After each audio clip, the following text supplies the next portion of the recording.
Welcome to The Grant, the EU funding podcast.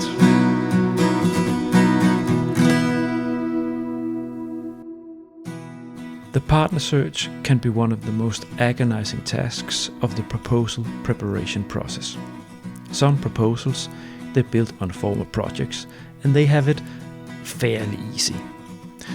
But the fact is that most proposal coordinators, they struggle a lot to make ends meet and land the right partners for the tasks in their proposal. Honestly, this is when you start to really feel the pressure in the proposal preparation process. Emails, phone calls, no one replies, rejections after weeks of hunting people down. That's the reality of the partner search process. I have done this a lot, often with 3 to 4 proposals in parallel. In this episode, I share how I have dealt with this and give you some advice on how you can approach this. Please enjoy.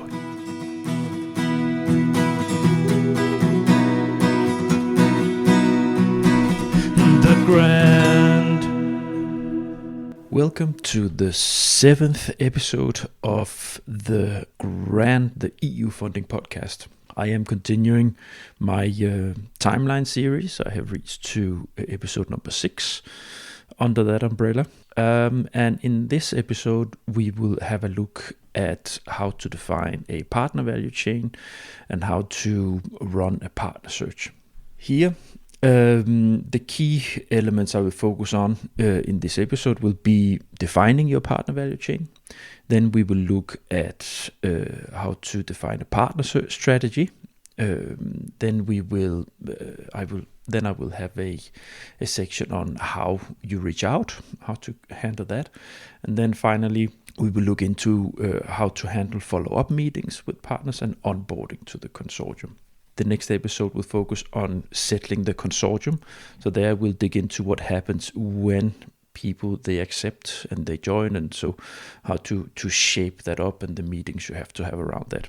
So here we are dealing with, in this episode, how to define the roles and how to reach out and how to get that dialogue and how to reach to the point where they accept to join. So let's look at how you define your partner value chain. Now, when you build up an EU research and development proposal project, everything should be seen in the light of solving a problem. You can solve part of that problem. Other partners can solve other parts of the problem. So you need to sit down. I also mentioned it in earlier episodes. You need to sit down and look at what activities are needed, what concrete activities are needed to solve this.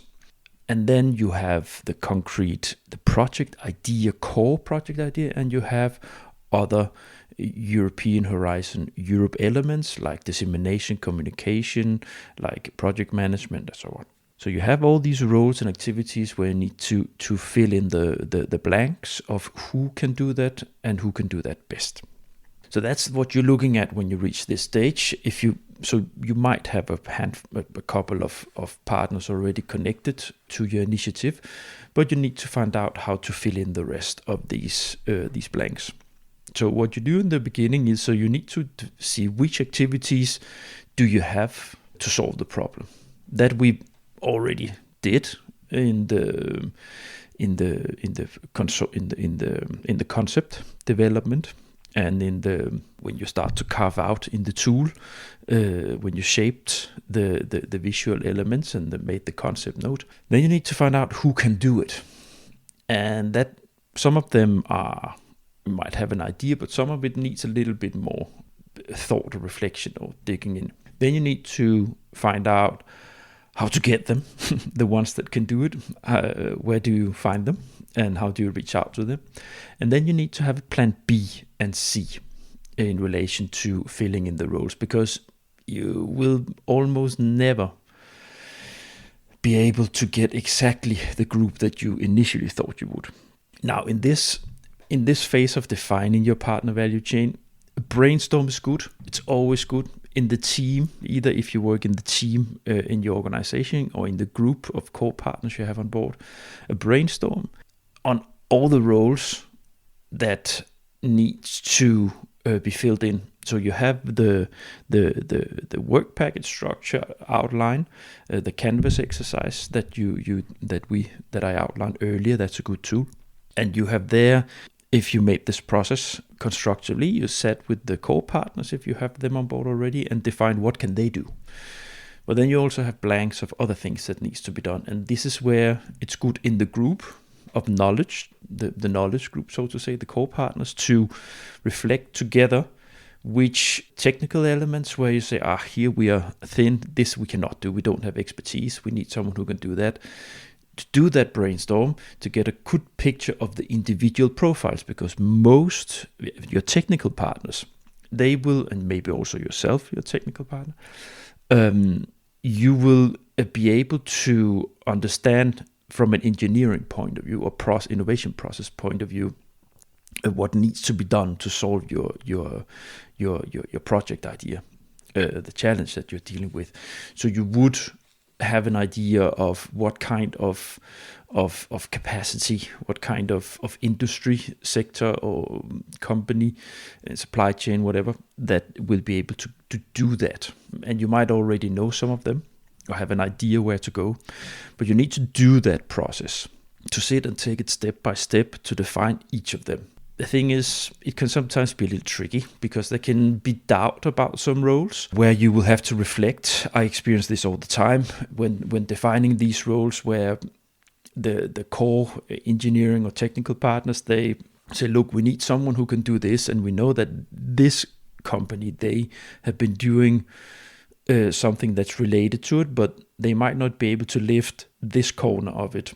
They might take this role and lift this or this, but this that we need, they might not. But so this is all, you need to test the ground. So you need to put names down on paper into the tool, into your Excel sheet, to start get some names down on paper for the concrete partners that you know can do the tasks, or some that you think might be able to do the tasks, to start to get it concrete, to fill in these blanks. So what I would recommend is that, and this is, I'm moving slowly, bridging into the partner search strategy, but just to finish the defining the value chain. So all these things, get them down on paper and use. I really recommend that you use a visual tool. Use the work package, a PowerPoint slide tool that I explained, because it makes it very concrete. It makes it visual. It makes it easier to get an overview of what is still needed in the different sections of the project. It gives an overview, and it becomes a work table for you. So let's move on to the partner search strategies. You define them now. You have had the discussions. You know that these are the kinds of organizations you will need: universities, companies, capacities to deal with it, network associations, whatever, to deal with communication dissemination. You have carved it out. So now you need to get them on board. And I think so. The first step is to get all the contact data needed. So you will have a lot of some names, organizational names on paper, and you might have contacts there, or the core partners might have contacts there that you can approach. All this data, you need to get your head around it. And the most simple way of doing it, of course, is to have an Excel spreadsheet. This is what I do. This is what most people do when working with this. Create an Excel sheet overview, because you, depending on the size of the project, the proposal, you might end up with having between 30 and 60 outreaches, because they're not just joining. So you will need to go to the next and to the next. So you will have a quite long list, a draft list, working Excel sheet, and you need to keep your head around. You need to keep track on it, and you need to make sure you have the contact data in one place, so you don't have to look into websites or your own emails, looking into signatures for contact details and so on and so forth. Put it in there. It takes time. This is a an intense period for the one that has the key responsibility for building the consortium. This has been my core responsibility for the last many years, especially the last 2 years. So I know what I'm talking about. It is resource intensive, but you need to get your tools right to help yourself when things get rough, because there's going to be a lot of outreach. There's going to be a lot of meetings, online meetings, phone talks, team meetings, and so on. And you need to keep a track of all these things. You need to get them into a frame, so you don't lose track of which roles are covered now and where are we actually with reaching our goal with settling the value chain. Also, this Excel sheet you can use, so you have the concrete names, concrete organizations with concrete contacts, concrete emails, but you can also use this sheet to throw in all the ideas you have of possible partners. This is what I do. I just throw in everything. So I have at the top of the Excel sheet, I have it very structured with the ones that are most concrete, with the ones that I have talked to, with the ones that have direct contacts through the core partners or my own network. And then further down in the Excel sheet, I have the more ideas that I throw in myself, like this, and then I make sure I reach out or make an effort to reach out to them, and then they move themselves up into the Excel sheet, so to say. As I move on, if it gets concrete, then they move up the ladder, so to say, to if it gets more concrete and tangible with attachment to the consortium. And this way, I will get to it in a second with what happens here. But so what you need to start to do when you start to make the partner search strategy, and when you start to reach out, you should start with the ones you know. So the contacts that you know, or where there is a link from yourself, from colleagues, or from the core partners on board, where there's a direct contact, because direct contacts are always the easiest ones to get on board. You have to remember that what you are doing here is not necessarily something that is of interest for the ones you reach out to, even though it's right down the alley of what they do as an organization. It might not have a slightest interest for them to step into an EU proposal, a project, for many different reasons. And it's always easier when there is a personal connection, because then there's been a collaboration at some point of time from your own side, or the core partners have been maybe collaborating on research collaboration or commercial collaboration on developing different technologies or processes. If that is there, then there's also there you are again, how are you doing? Actually, we're doing something like this here, and it might have your interest because it's exactly what you're doing, and it's related to what we did 2 years ago, or this that we have developed together. And then so that always makes things easier. So always start with the ones you know.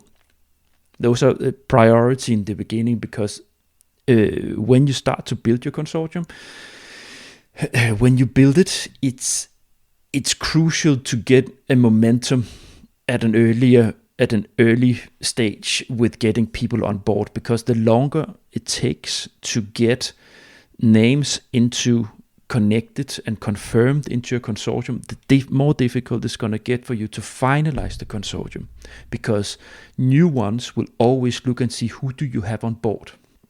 Nice concept, right? Very good. Who do you have on board that we will collaborate with if we do this? And if you then have only 3 partners on board and some maybes and so on, if it's a little flu, it's difficult to get to get that positive atmosphere around what you're doing. So, and this is just easier. It's a shortcut with taking the ones you know, work with them first, push with the ones that has a connection, and get them in. So start with the long hanging fruits, being your own network and the core partners network, and the most crucial partners for the work to be done. So you have different roles in a partner value chain, and you have some roles that are more crucial than others.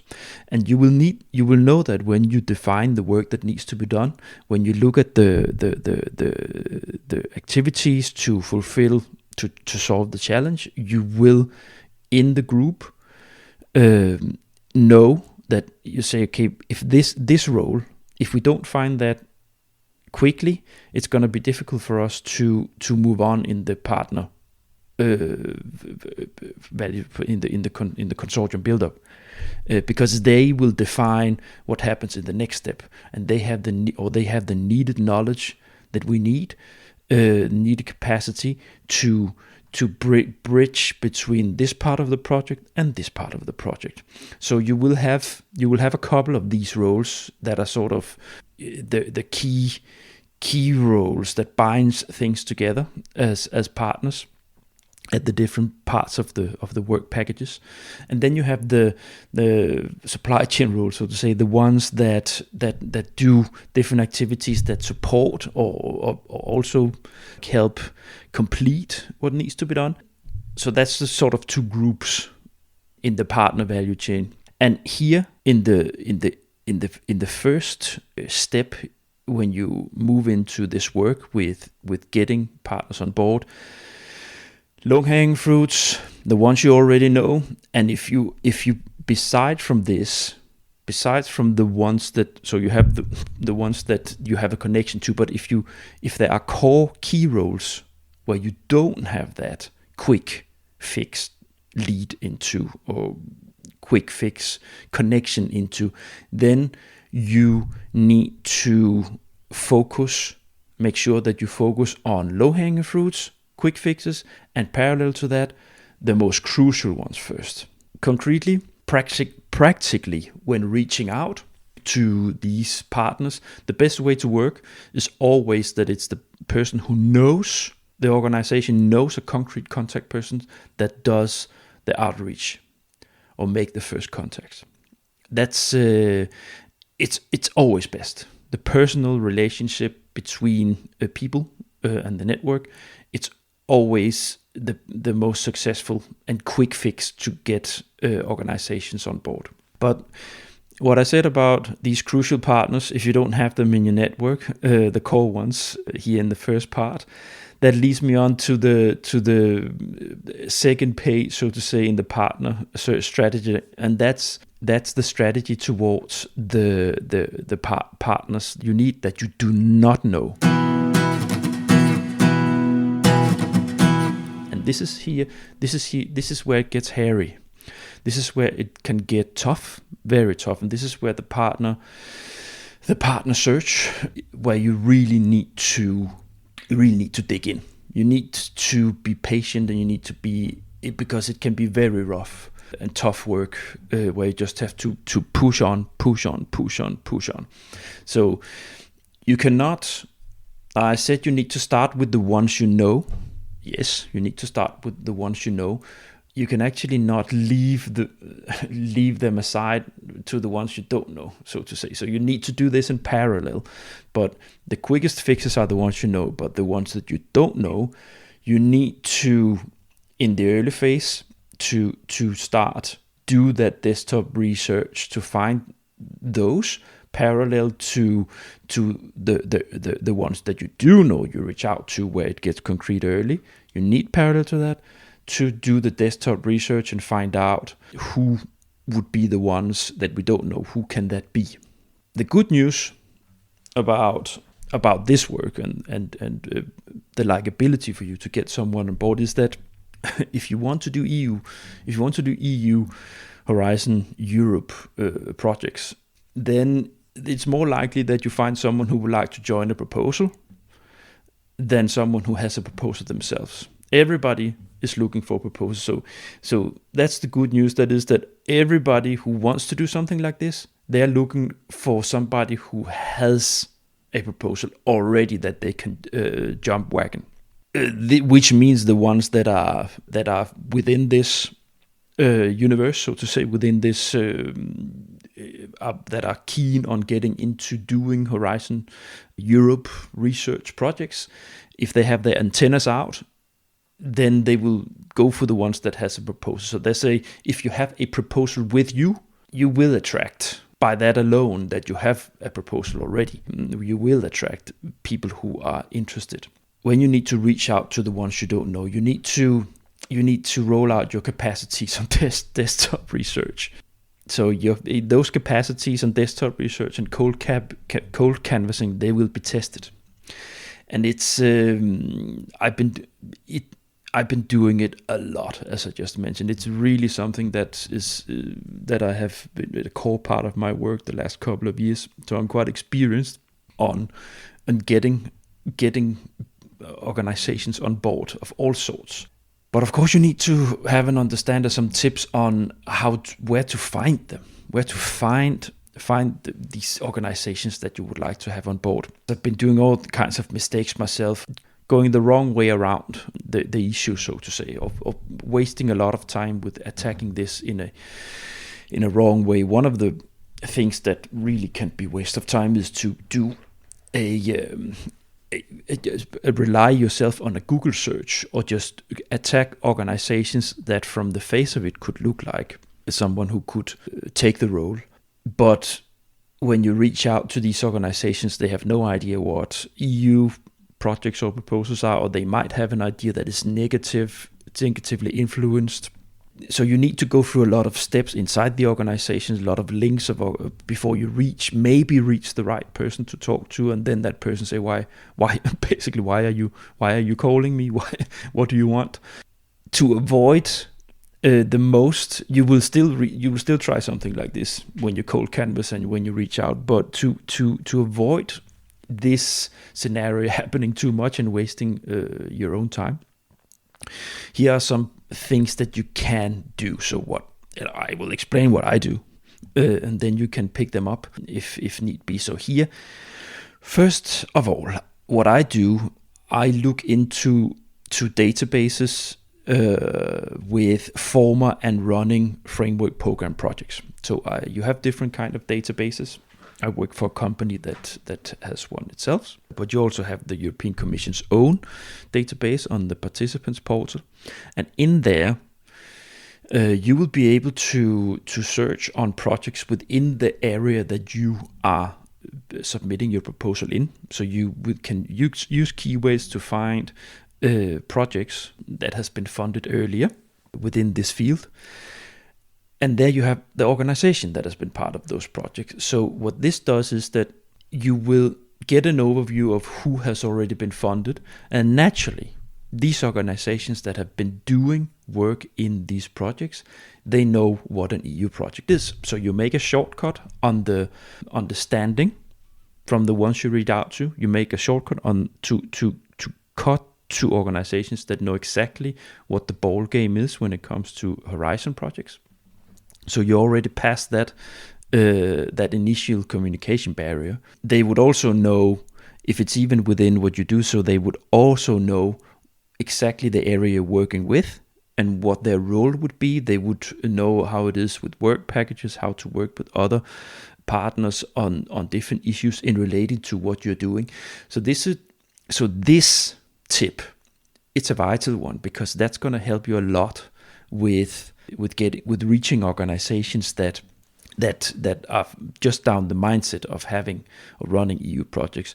What you might find, or what you often find when you work like this, is that they are already in a network or already in a group of partners, set partners from the old projects they've been doing, and they want to stick with them. But sometimes you're lucky that they say, okay, let's try to step into also this group, and they might be part of several proposals for the same call. So if you have the discourse that you don't mind that your partners, they are also in other proposals for the same call, then this can help you.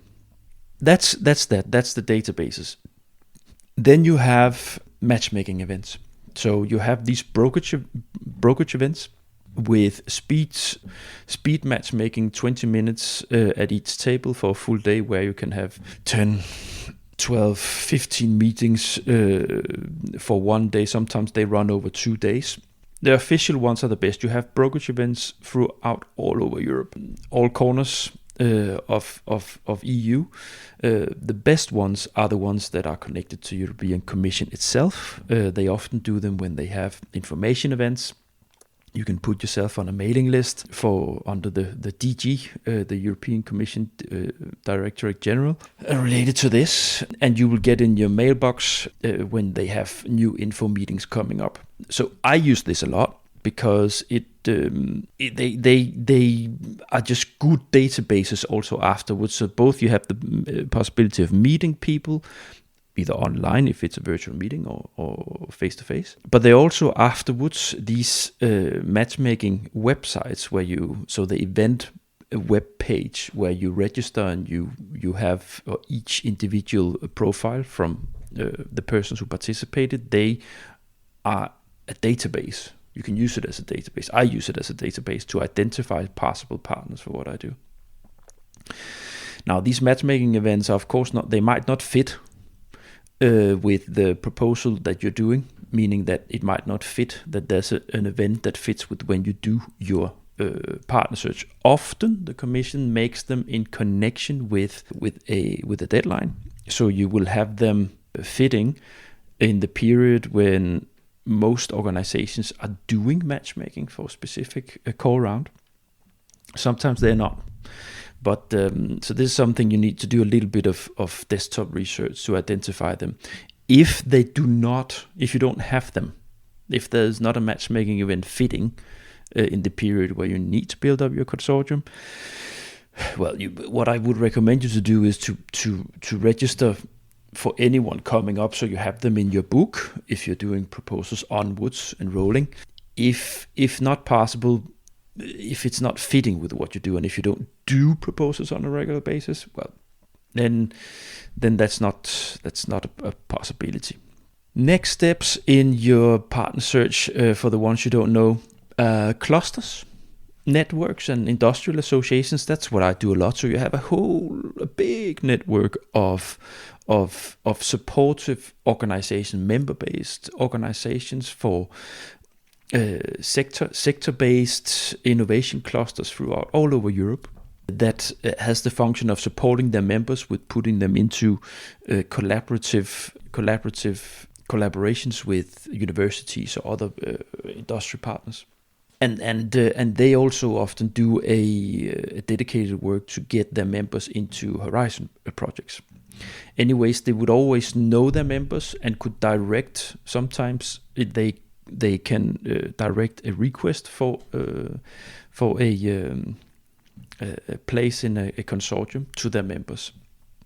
The same goes for all kinds of networks or industrial associations. You have industrial associations. They have you have national industrial associations within the sectors, all sectors, and then you have them also on a European level, and they also often can forward your requests to their network or share them in one way or another, maybe in their newsletter. It's so that's a way to go. So that's also a possibility. Then you have your network's network, so to say. So you might have to go a link on a step further in your network, so you have your own network, and then ask your network if they have a network with organizations that could fit. And it's if you work within a specific sector, that is, you might need to take that to the second or third tier, so to say, in your network, because you are working within the sector, and you would have in the network people that could bring you further on for specific roles where you are not so well covered. Then also what I do and use a lot as a strategy for the incoming partners. So if you start your work with getting partners on board, and then you will slowly start to get confirmations with partners that come in, and then you use them as a stepping stone. So when you get them connected to the initiative, one of the things that I always touch with them is, so you have the technical talk, but then you also look at the work package structures, and then you go through, see, here we have the roles covered, this is what we still need. Do you have in your network partners that could do this or this? Have you worked with someone who knows how to do this and so forth? This is sometimes very effective, and then it moves back to what I mentioned in the first half of the partner search strategy here in this episode.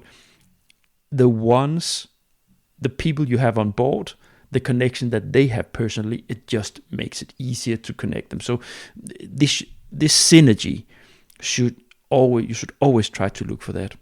What else? Public support offices. You do have, especially in Brussels, there are some countries, they have regional representations in Brussels with that are dedicated to help the stakeholders from the regions they are representing to get into EU research and development projects. And the good thing about these offices is that they work free of charge, because they work on behalf of it's public business support, so to say, and public research support. So it's their work to find you. It's their work to find good, strong proposals that is of strategic importance to whoever they support. It can be municipalities they support. It can be SMEs specifically. It can be big industries. It can be all sorts of stakeholders from the regions that they represent. And what they also often do is they often have a strong network, because that's their work. It's their work to have a big network to where they can connect to. And I know, because I've been one myself, been working for a regional representation for a couple of years. So this can be a resource that can help you a lot if it's a specific area. So they are covering.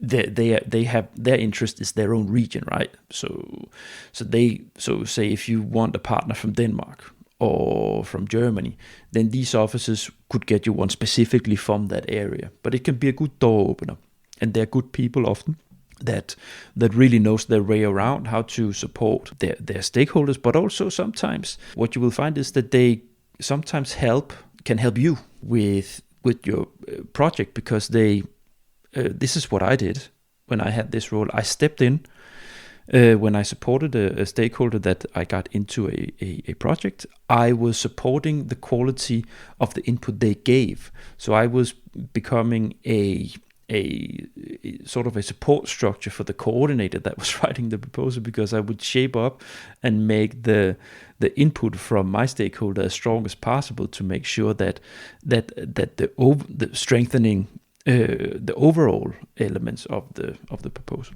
A good tip.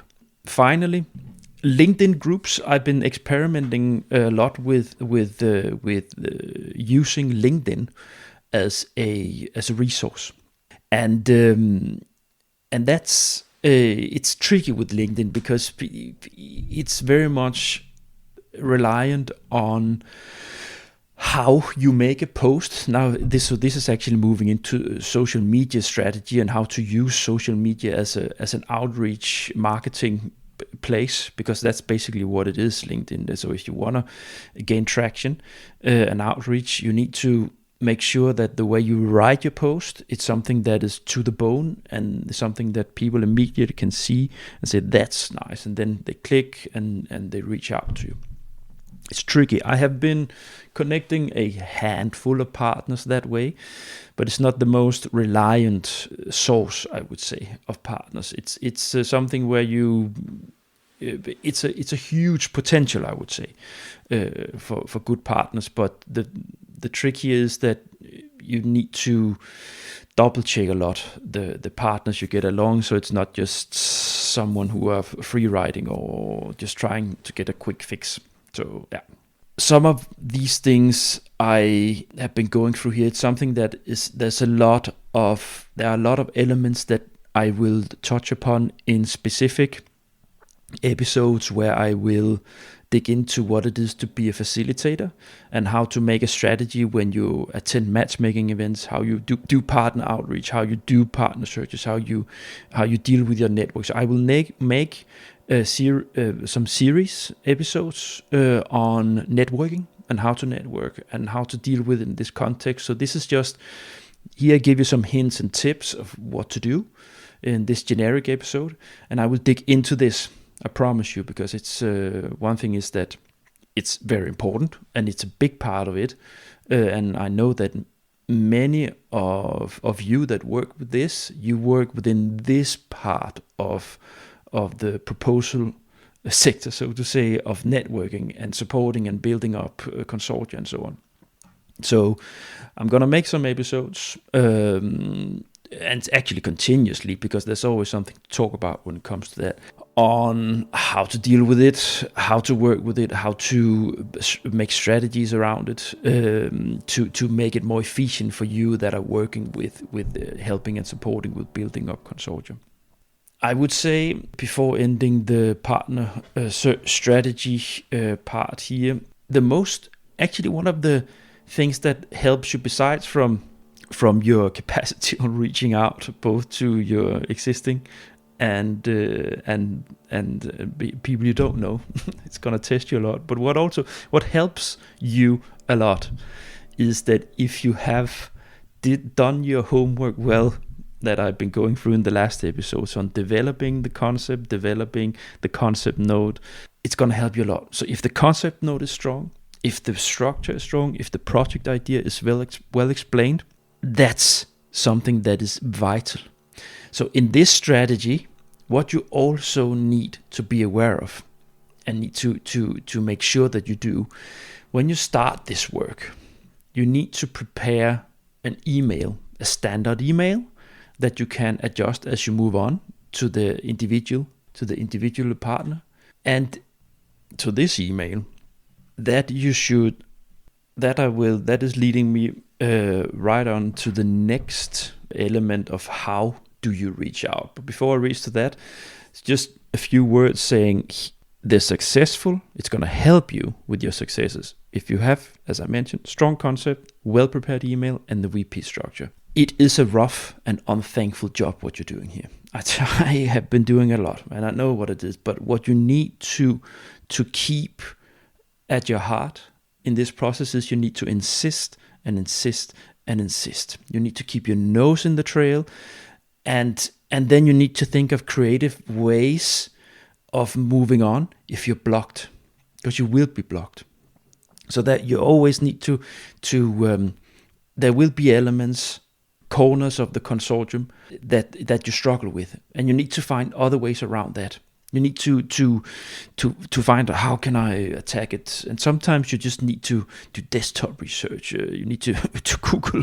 You need to try to use other contacts you have, or contacts that doesn't make sense. Or it's I've given you some clues and ways of that I'm doing, and sometimes, well, you might come up with other ways of doing it that works for you. But the core thing here is that you need to prepare yourself for needing to solve things that sometimes seems very difficult. Now, a little bit about the practicalities, or concretely how to do the outreach yourself. So how do you reach out? So first of all, what I do, I call and then I follow up with an email.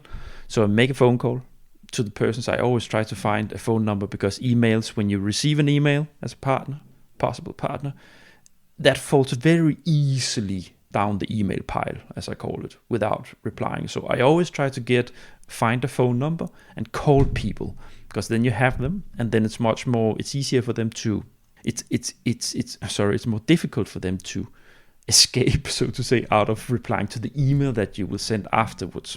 So I call, then I send a follow-up email where I include the concept note, and often also the work package structure that I've been talking so much about.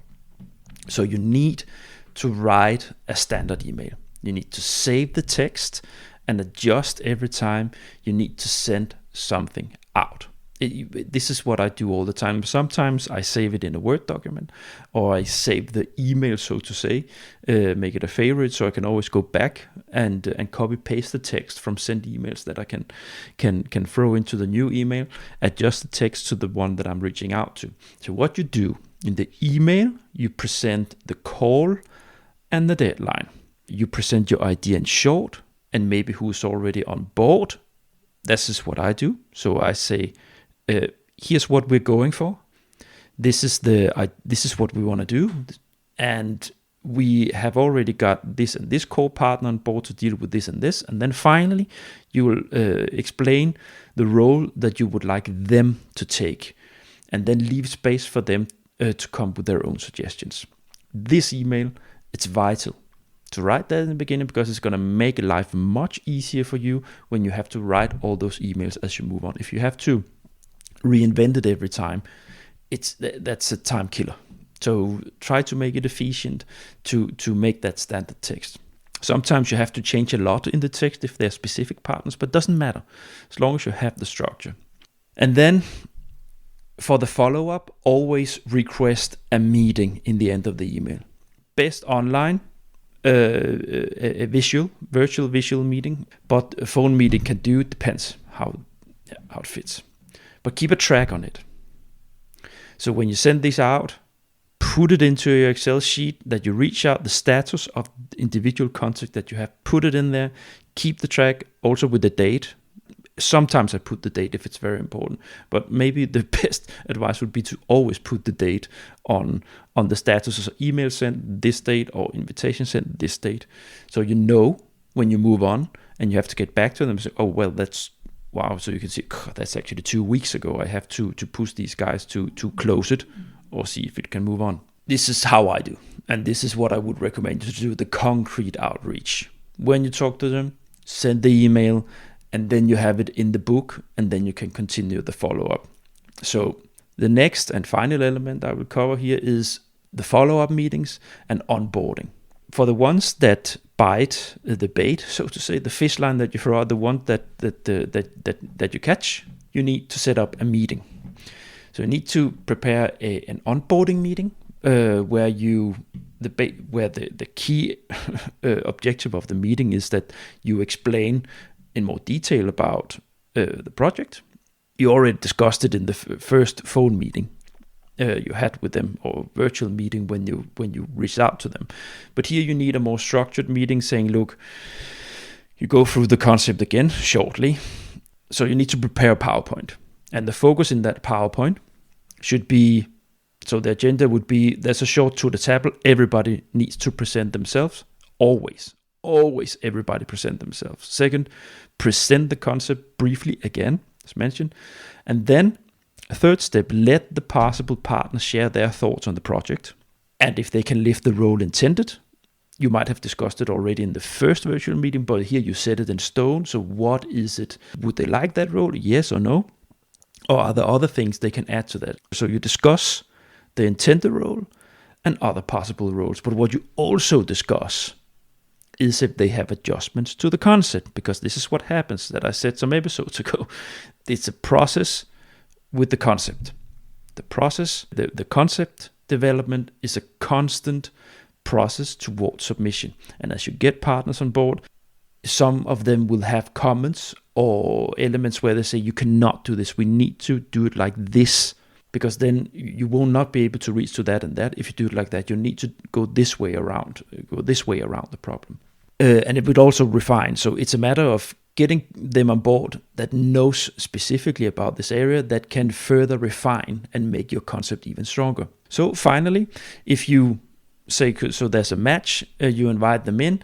And then, as I mentioned, always remember, if you have holes in the partner value chain, which you will have throughout the process, discuss with them if they have possible additional partners in their network that could fit into those spots. What you should also try in these meetings, that's what I do, psychology. Try to make a good atmosphere. Try to make it, there are some formalities, of course, but try to lighten try to laugh with the group. Try to keep it in an atmosphere where it's people are comfortable and feel like this is a nice group, because it will affect the group psychology when it gets tough work, when you work on the proposal towards the end, towards submission. If the atmosphere is unfriendly, or if it's a little formal and so on, the more comfortable people feel in this setting, in this group, the more they will be willing to give themselves, to walk that extra mile when things get rough. So that's very important. And I don't always manage to for everybody to be a good chemistry, because this is also what it is. It's chemistry, personal chemistry, and sometimes Sometimes there's an edge in a group with some partners, and you need to diplomatically deal with that. But as long as the majority of the people in the group they feel that there's a good positive atmosphere and humor and a light tone, even though things get tough, then it's gonna help everything when things get tough. That people feel that they're knitted a little bit together, not just by a formal project idea. Now we're moving towards the end here.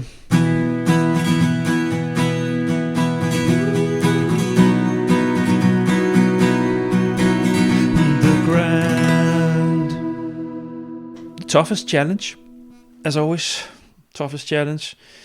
it's the cold canvas. It's also what I spend most time talking about in this episode. It's a little lengthy, this episode, for the same reason. This is a core element of the proposal process. It's very resource intensive work to do to reach out to partners you don't know, and you really need to stick to it sometimes, especially when you meet a wall and you don't seem to find a way through to get the partner on board to cover a crucial role. And the truth is that sometimes you have to redefine the concept because you don't manage to get that one on board. So you need to move things a little bit around on the structure of the project concept to make it work. Or you get a partner that can handle part of the tasks, only part of it, and then you have to rewrite the other part out. You might have to take it out of the concept, or you need to redefine the approach. So this is difficult. This is something that can be tricky, especially if it's a complex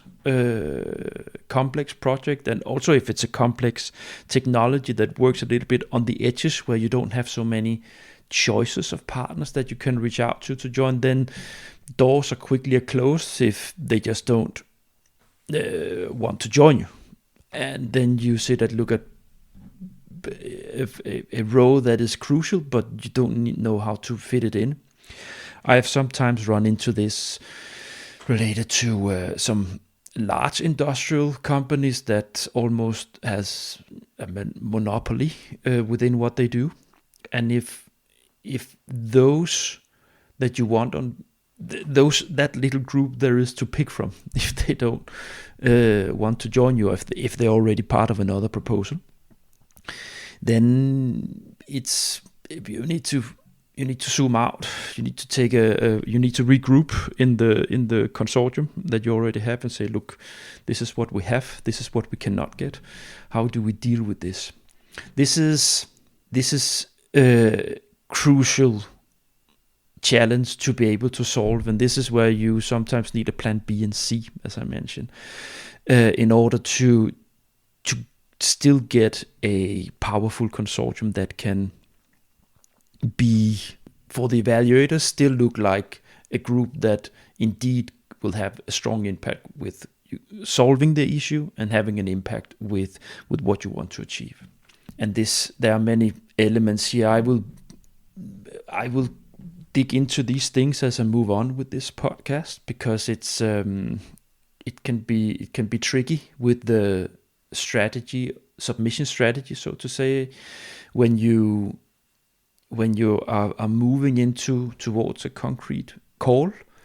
There are others that are also approaching that call, and sometimes you will have some consortia that are just, you will never be able to reach the strength of what competing consortia are dealing with. And if you get that knowledge, then you need to sometimes really consider if this is the call to go for. You might say, this is not possible to win this one. Even if we write something that is the best, they might still get it because of the consortium they have gathered.